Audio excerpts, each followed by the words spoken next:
Oi, gente! Foram 5 aprovações esta semana no plenário da Câmara. Tem regras que facilitam compras públicas durante a pandemia de Covid, mas também tem proposta para endurecer a punição para quem desvia dinheiro público que deveria ir para a calamidade. Tem a liberação de empréstimos para o setor do turismo e maior abertura do mercado de gás natural. O que cada uma dessas aprovações significam na prática é o que você vai poder entender agora. Acompanha comigo o resumão da semana. Eu vou começar falando das 3 medidas provisórias porque elas são mais simples de explicar e já estão indo para a sanção presidencial, ou seja, só esperam a assinatura do presidente da República para virarem leis permanentes. 2 são de dinheiro. Uma libera quase 420 milhões de reais para ações relacionadas à pandemia de Covid. A maior parte, quase 300 milhões, vai para o Itamaraty apoiar brasileiros que não conseguiram voltar para o Brasil por causa dos voos cancelados e o fechamento das fronteiras.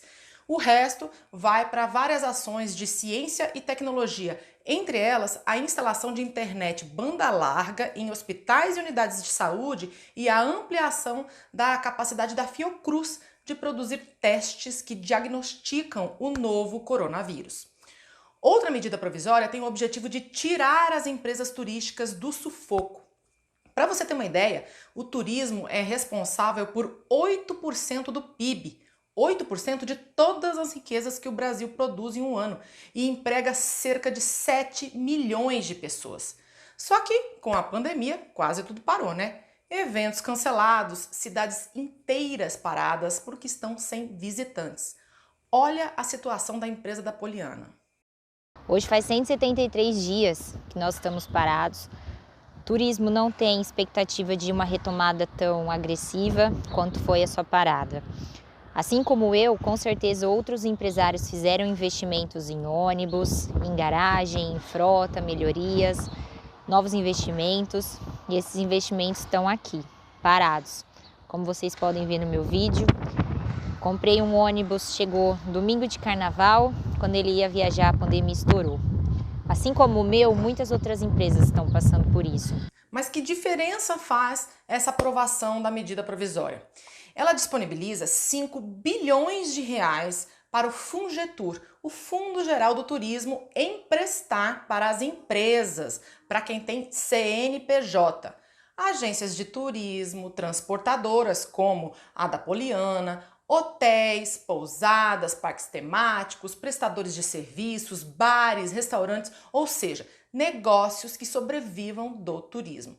Podem ser de qualquer tamanho, de micro a grande porte, mas atenção, tem que estar cadastrado no Cadastur do Ministério do Turismo.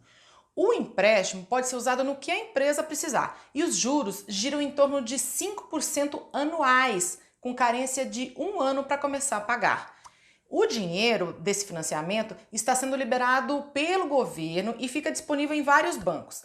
Até agora, foram mais de 1.300 empréstimos envolvendo quase 1,5 bilhão de reais, quase tudo para micro e pequenos negócios de turismo. Ou seja, ainda tem recursos disponíveis. E se você é do setor, pode ir atrás. Bom, vamos para a terceira medida provisória, que trata das compras e contratações públicas durante a pandemia. A ideia aqui é facilitar mesmo. O texto permite que todos os governos usem o RDC, Regime Diferenciado de Contratações, que é uma licitação mais simples em todos os contratos de todos os órgãos públicos. Até então, isso só podia ser usado em tipos específicos de compra. Este texto também aumenta o limite de compras que podem ser feitas sem licitação, de R$ 17.600 para R$ 50.000. E em obras e serviços de engenharia, de R$ 33.000 para R$ 100.000. O argumento é que as compras em meio à pandemia precisam ser mais rápidas por causa da urgência em receber o material ou serviço. Por exemplo, não dá para esperar a compra demorada de um remédio, não dá para esperar uma reforma demorada de um espaço para virar UTI. Esse texto ainda permite pagar o fornecedor antes de ele entregar o produto ou fazer o serviço. Outra exigência que os governos estão falando que está sendo muito comum por parte dos vendedores. Se a entrega não for feita segundo o combinado, claro que o vendedor vai ter que devolver o dinheiro. Se, por um lado, esta medida provisória está facilitando as compras públicas, de outro, tem projeto tentando apertar o cerco contra a gente que aproveita esses momentos críticos de regras mais frouxas para dar golpe nos cofres públicos. Você já viu que tem várias operações e investigações rolando sobre isso, né? Então, a proposta aprovada duplica a punição para quem desvia dinheiro público que deveria ser usado para enfrentar uma calamidade. Isso vai valer para quem for condenado por fraudes em compras ou contratações públicas, por peculato, ou seja, quem se apropria de dinheiro público, por corrupção passiva, que é receber ou pedir vantagem indevida, mas tem pena duplicada também para quem oferece essa vantagem indevida, a corrupção ativa, né? Para quem se junta para bolar um esquema de desvio de recursos. Também dobra a punição para estelionatários, ou seja, quem aplica golpe envolvendo idosos ou auxílios pagos por governo em momentos de calamidade, como o auxílio emergencial. Olha, isso vai valer a partir do momento que esse projeto virar lei. Então, pode ser que não chegue a tempo de pegar quem está cometendo crimes agora, nesta pandemia do novo coronavírus, mas vai servir para as próximas calamidades, que infelizmente são comuns por aqui, né? Enchentes, secas. Bom, vamos agora para o assunto mais complicado: as mudanças nas regras do setor de gás natural do país. E o que eu tenho a ver com isso? Tem sim. Olha ao seu redor. Provavelmente você vai estar cercado de coisas que precisaram de energia para serem fabricadas. Muitas indústrias usam gás na produção. Aliás, o gás é usado em muitas usinas termoelétricas para gerar energia elétrica. O gás natural é processado e vira gás de cozinha, um botijão, vira GNV, o gás que é usado nos veículos.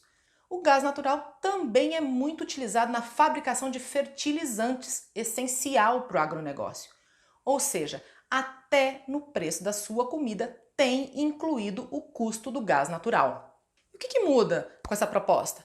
Existe toda uma cadeia de produção do gás até ele chegar aos consumidores, que bem resumidamente, começa na produção, lá na extração do gás, que geralmente vem junto com o petróleo, são bolinhas dentro do óleo mesmo. Depois passa pelo processamento, que separa o gás do óleo, que tira contaminantes como enxofre e muda a pressão para ser transportado até grandes consumidores, tipo grandes indústrias mesmo, ou usinas termoelétricas, até a estocagem ou até as distribuidoras nos estados. Esse gás pode ser levado de um lugar para outro naqueles caminhões que tem aqueles reservatórios cilíndricos, sabe? E para isso o gás precisa ser transformado em líquido. Ou pode ser transportado em gasodutos, tubos bem grandes e resistentes que ficam debaixo da terra. O país tem cerca de 9.500 quilômetros de gasodutos que fazem esse transporte. O mercado livre de gás natural era dominado pela Petrobras. A empresa já vem vendendo seus gasodutos nos últimos anos e se concentrando só nas etapas de produção e comercialização. A grande mudança desse projeto é que ele abre para as empresas privadas participarem da cadeia produtiva do gás de uma forma mais fácil, sem ter que passar por um leilão. Vai bastar uma autorização da ANP, a Agência Nacional do Petróleo. 2 empresas mostraram interesse? Vai ter um processo seletivo para escolher.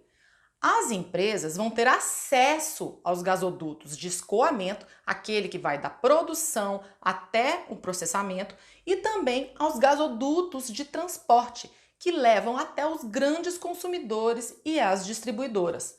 O transporte, ou seja, quem for dono dos gasodutos, não vai poder participar das outras etapas da cadeia de produção.